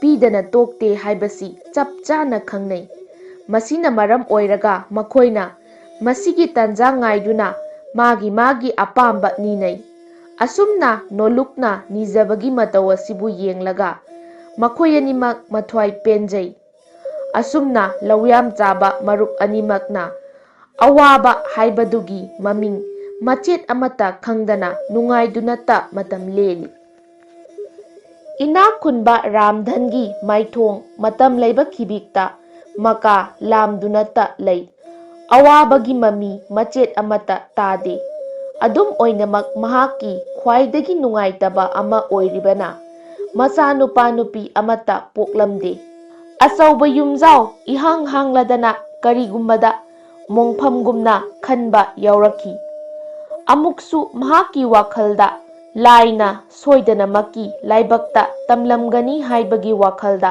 ꯆꯦꯠꯅ ꯊꯥꯖꯔꯤ ꯑꯃꯁꯨꯡ ꯄꯨꯛꯅꯤꯡꯒꯤ ꯑꯋꯥꯕ ꯀꯣꯛꯀꯅꯤ ꯍꯥꯏꯕꯁꯤ ꯃꯥꯒꯤ ꯑꯆꯦꯠꯄ ꯋꯥꯈꯜꯅꯤ꯫ ꯃꯍꯥꯛꯅ ꯆꯦꯠꯅ ꯊꯥꯖꯗꯨꯅ ꯅꯤꯡꯖꯔꯛꯂꯤꯕ ꯑꯁꯤꯃꯛ ꯑꯆꯨꯝꯕꯗ ꯑꯣꯏꯔꯛꯂꯦ꯫ ꯇꯧꯕꯗꯕꯨ ꯆꯍꯤꯅ ꯂꯦꯞꯊꯨꯝꯂꯛꯂꯕ ꯃꯇꯝꯗ ꯂꯥꯏꯅ ꯃꯆꯥꯅꯨꯄꯥ ꯑꯃ ꯐꯪꯍꯟꯕꯤꯔꯦ꯫ ꯃꯆꯥꯅꯨꯄꯥ ꯐꯪꯖꯕꯒꯤ ꯍꯔꯥꯎꯃꯟꯈꯤꯗꯨꯅ ꯁꯍꯔ ꯁꯤꯟꯕ ꯊꯨꯡꯅ ꯅꯨꯡꯉꯥꯏꯕ ꯊꯧꯔꯝ ꯄꯥꯡꯊꯣꯛꯍꯟꯈꯤ꯫ ꯂꯧꯌꯥꯝ ꯆꯥꯕ ꯊꯥꯀꯨꯔꯒꯤ ꯁꯅꯥ ꯁꯪꯒꯥꯏꯗ ꯂꯥꯏꯔꯕꯁꯤꯡ ꯅꯨꯃꯤꯠ 8ꯅꯤ ꯆꯨꯞꯅ ꯆꯥꯛꯀꯧꯗꯨꯅ ꯆꯥꯛ ꯈꯥꯡꯈꯤ꯫ ꯈꯨꯂꯣꯟ ꯀꯩꯔꯣꯟꯅꯕ ꯑꯅꯛꯄ ꯑꯀꯣꯏꯕꯗ ꯂꯩꯕ ꯕ꯭ꯔꯥꯝꯍꯟꯁꯤꯡꯕꯨ ꯀꯧꯗꯨꯅ ꯆꯥꯛ ꯈꯥꯡꯂꯕ ꯃꯇꯨꯡꯗ ꯊꯃꯣꯏ ꯁꯦꯡꯅ ꯑꯉꯝꯕ ꯑꯀꯠꯁꯦꯟ ꯀꯠꯆꯩ ꯑꯃꯁꯨꯡ ꯃꯅꯥꯏ ꯃꯁꯜꯁꯤꯡꯗ ꯃꯅꯥ ꯆꯥꯎꯅ ꯆꯥꯎꯅ ꯄꯤꯔꯝꯃꯤ꯫ ꯃꯍꯥꯛꯅ ꯇꯥꯡꯅ ꯐꯪꯖꯕ ꯃꯆꯥꯅꯨꯄꯥꯒꯤ ꯃꯃꯤꯡ Ram Prakash ꯊꯣꯜꯂꯤ꯫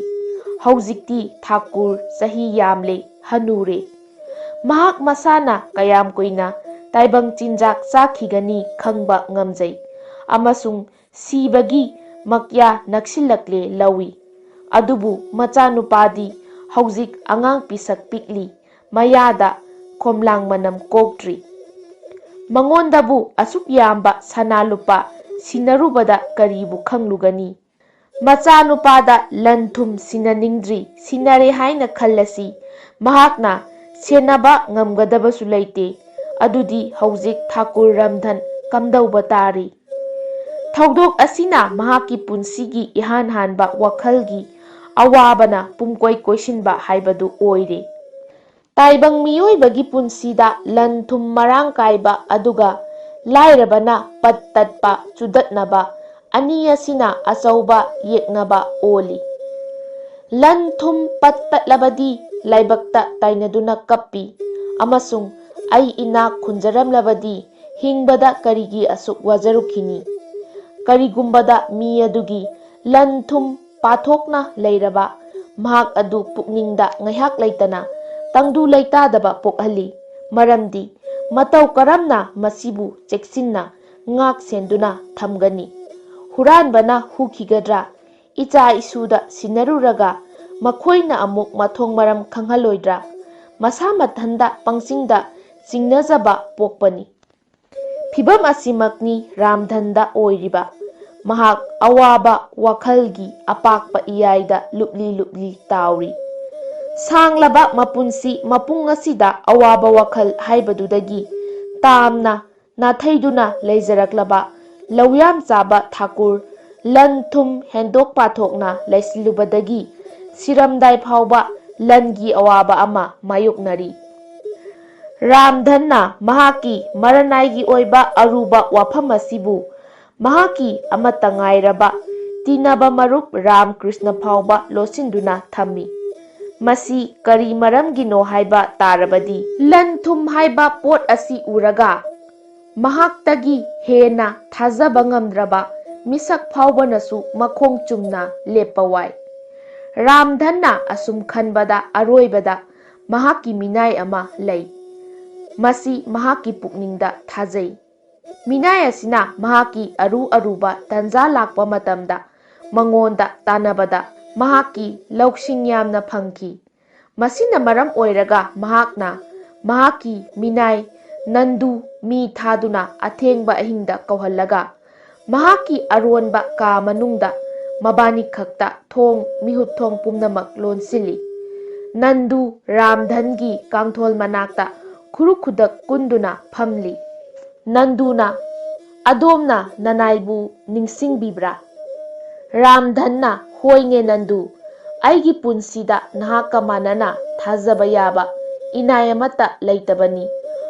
Amuk awaba amana ithakta nantharaklabasida Nanduna kari karamba awabagi matang oibiraba nanai leiringaida adom karigi awaba mayoknarugani. Nandu nahakna hena khanglibaduni aigi nungaitaba amata leitedo lai ibungona sanbibadagi awatpa amata leite. Leiribasing pumnamak ai senazaba ngamdabani. Aingonda hauzik tasengna waribasi ipa ipu haktaktagi mathang tungi sarolgidamak tungsinduna thamnarakliba amasung ai phawbada yauhanbirakliba lanthum hapa Langei asi aihak thakta amukka hena cholhallabani.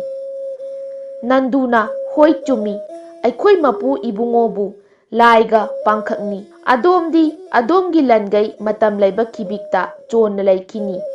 Laina amuksu hena hapjinbirakini. Thamjaningbadi aroibada adomna tola taraba miyoising yengbiduna afabada tawbiduna ngasi phawba laklibasini. Ramdhanna Nandu masigi Langei asina aingonda achauba potlum ama oihallabani. Kari maramgino haiba tarabadi hauzik Ram Prakash angang yamna oiri mahakna mirol tarakpa phawbadadi aihak taibang asida leiraroi aduga amuk Langei asina kanana senahoba. Wahai khara si hairaga Ramdhan wa ngangba lepki. Nanduna mahaki mapuna ningliba wakhal khangba ngamlami. Mahakti yumasigi kuiraba minaini. Mahaki wa yumasina lawi. Mahak masagi thoidokpa lauksing chawba maramna thoidokpa mafam kanjaribani. Karigumbada Ramdhanna wakhal palefam khanglaktaba matamda Nanduna madugi kisi hek thoklami. Aikhoigi mapu ibungobu nanai aigi pukningda wakhal ama leijei. Masi adomgi pukningna yabiningadra. Adomgi lanthumdu ugi upu amada haplaga umang manungda leiba thainagi laisangdugi makhada phumjillabadi icha ibungona hayeng chawraklaga aina hingduna leiraba mangonda Langei asigi leifam takjagi. Ramdhanna chumi Nandu nahakna hairibadu iyaine nangi kokshibaudi thagatningaini. Nanduna masi pumnamaksi mapu ibungogi thaujaldagini adomgi cheng chaduna punsi oijaraklibani. Ramdhan Nanduna puthorakliba thaurang asi maktana hana lumlamba wakhal adu khara yangkhatli. Mathangi numit ahingi matamda khanakiba warep matung inna thabak oina pangthoknabagidamak Ramdhan mahaki lanthum pumnamak ugi upuda hapjilaga Nandugi kokta thangathali. Aduga makhoi ani sukna mamlaba ahingda umang manungda leiba thainagi laisang phatkidraba lambelda tungthamangtha lakminai. Marakta makhoi anina akiba poklakpa umangi maikei marida sahing chaba sana ngangba khongbagi makhol natana atai karisu taba phanglamde. Tolaba Nandu arumba upu kokthongnaraga asukpa umangi leikut leitong naiba lambelda mapu manai thainagi laisang yaurakhi. Laisang maningda hauriba achauba khongnang pambigi mara marakta kom tawthoklaga manungda lanthum hapa upu thadai. Aduga mathakta leibak khochinduna hanagiga chap manana semjilli. Matam asi khaktada makhoi ani chaning tana sor hondoi amasung mayumda halai. Asumna matam hauki. Matamga iroinana Ram Prakash sauba khanghaude. Marak asida Thakur Ramdhan amasung mahaki nupi nongakre. Hauzik Ram Prakash mapa laikhidraba matung mahakna pumnamak silhawi. Ram Prakash ki wakhalda matam leiba khibikta wakhal amana pukning leitahalamde. Maramdi asuk yamba laucha singjasu leiri. Adugisu mathakta Thakur sagaini. Adu oirabadi pathang puthangi machat ama oina soidanamaki lan thum hapa Langei amadi soidanamaki leifam thoi. Apokpana mahakidamak soidanamaki thamlamgani ningi. Adubu mahakna yumgi kachin koya sinthungna thibagi thabak chathai. Adum oinamak Phangbagi mahaidi leitre. Ram Prakash angang oirabasu miruni yamna singi. Yumjaw asida yumbu haibadudi mathantani. Ataidi minaigi minai ngaktani. Masina maram oiraga mahakna leiriba minai khudingmakta amasu torot khondanana loinai. Masimaktana minai singnasu yumgi mi ama oina adum koide.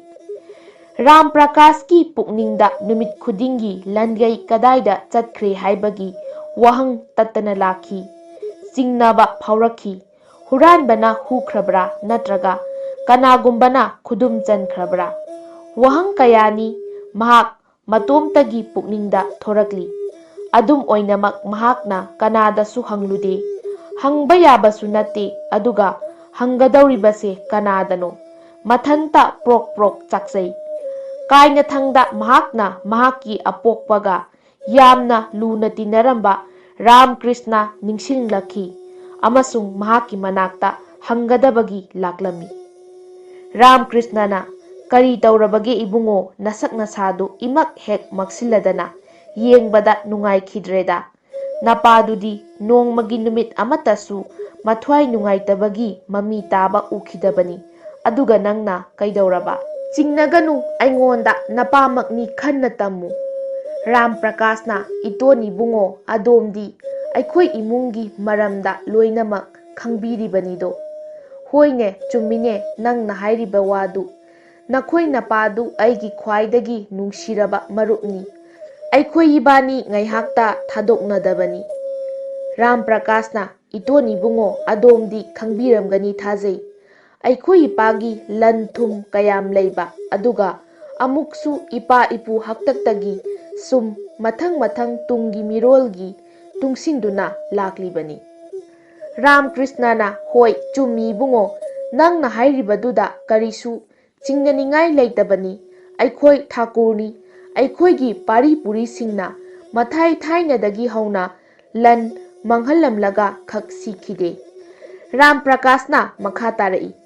Aikhoi itonbu adu oirabadi aikhoi pabungi Langeina kadaida chatkraba. Aina yumgi kachin koya sinthungna thiba yaba thijarabani. Adubu ngasi phawbagi manung asida karigumba likhun amata phangdabani. Maram asina adomgi nakta lakcharibani. Aigi pukning laitafam khangdana laigadauri. Ram Krishnana ichasidi madugidamakta karigi pukning sonthari. Ipa sakpa masi pari purigi ikai khumnajabhamgi wahang ama mangda lakpa maram asina aina masigidamak haksanna laujabani. Ram Krishnana makha tarai. Yengoi tause nakhoigi apokpadu yamna singbani. Nahakna angang oibaduda mahakna hana sirani kijabadagi Langei adu soidanamaki mafam amada lotsinduna thamba soiroiko. Itonbu mafam adu khangbibra? Ram Krishnana madu phawbadi khangdebo. Maramdudi nakhoigi minai nandudo soidana khanglamba yai. Ram Prakash tu nandu sonduna yum halakpa lambel lamsang chatna karigumba amatagi wakhal khanba sangde. Magi nandudu khaktani. Lanmi haubadagi thawai panba khudingmakna una mit tanghali. Phangba yabagi thajaba laklaba madugi matang yauraklabada nungsitki mang thai Masigi phibam asimakni Ram Prakash mahak yum thuna yauningbana ngaingamlakhide. Nungchitki mang thana lai. Yum hek yaubaga ngaihak pothabagi wakhal thamdana tanna Nandu kawi. Nanduna kari karamba sanayathang laibige ibungo macha. Ngasi hanubabu kari leiduna ningsingbiragliba. Khura Nandu nahakti aikhoi pabungi khwaidagi achanba manainido. Nanduna hoi ibungo macha layoi khrabaduna aingonda luna tawbirami. Khura Nandu aikhoi pabungna nangonda Langei sinabirambra. Karigi khangalamoidagene ibungo macha aikhoi thakurna nahakkidamak khanbada yamna wazabani. Matam laiba khibikta nangi maramgidamakta khanbikhi. Wahai asi hairaga Nandu mapi ira chelakhi. Mapu ningsinglaktuna solakhi. Ram Prakashna Khura Nandu toklo kapluraganu kaplaga halakadaba laite. Haujikti ningsingbagi changsu asum hantharaklani. Tasengna maki madugi matengna matam ngaigadawribani. Ainadi nangonda ipagi Langei khatang hangbani. Nanduna ibungo macha Langei adudi umangda laiba thainagi ariba laisangi maning thangba hauriba khongnang pambigi makhada lotli. Khura nang aibu mafam aduda pubigadra. Nanduna karigi pubiroi Langei adudi nahakini aingonda thazaba thamduna thamlamba potni. Nahaki apokpana siramdai matamda hairambani. Lanthum ase ichanupada natana atai kanamatada piba yade. Kanagumbi amatada masigi athupa takthukpa yade hairami. Ram Prakashna chatlasi khura aikhoi haujikmak lotuna thamliba Langeidu laururasi. Nanduna chatlasi lao ibungo macha thille haujik chatlasi aningba thabakta amasung afaba thabakta karigi panthabam thoi. Ram Prakash amasung Nandu makoyani umangi maikei tamlai.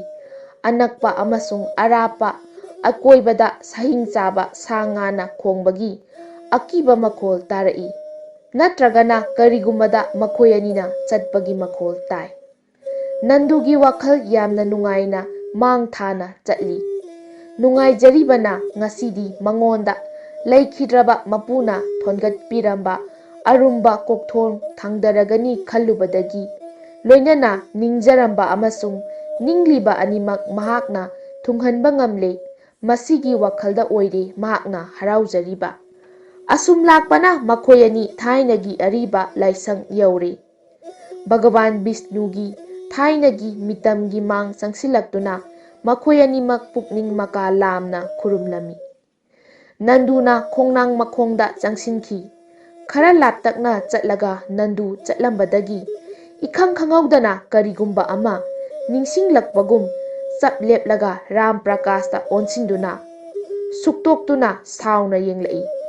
Kari taure khura aingonda aduk sauningna yenglibadubo. Nandu adu mamit khana yenglaga nangna hairibasinadi ngauri. Ram Prakash adu ingangakna karino haibiribasibo khura.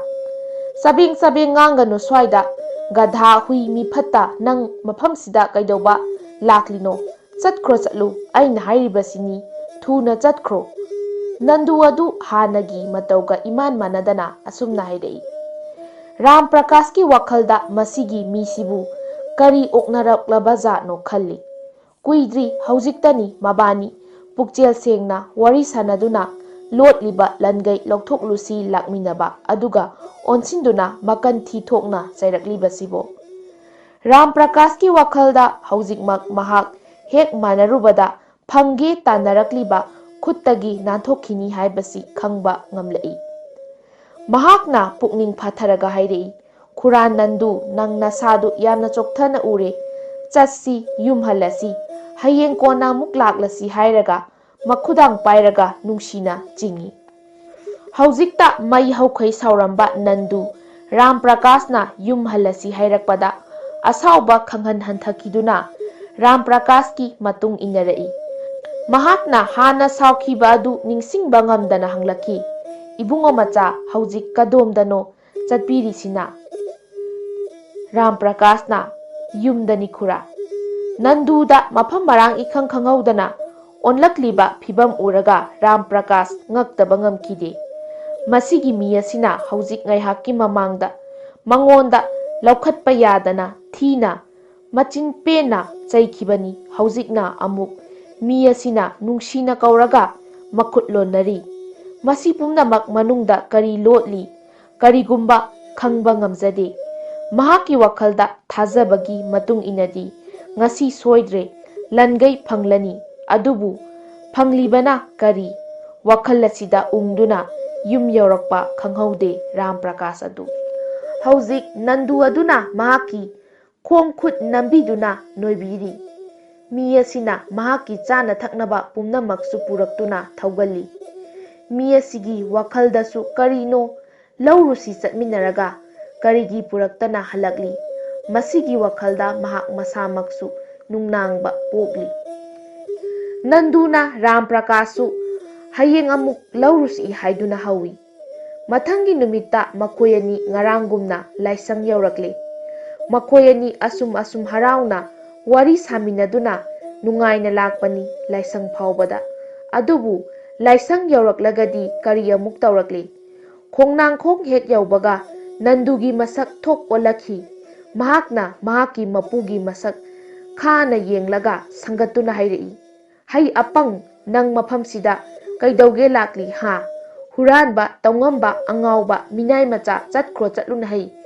Kaidau lairi nasaktu yenglaga hurange lakpa malina hai. Nang huranbani huranba chatkhro lapna chatkhro. Ram Prakash mabuk mapau yamna ing tapna. Masigi mi asina mikup kharagi mamangda mahak masagi mapu amani khanjaduna khutlo narambani.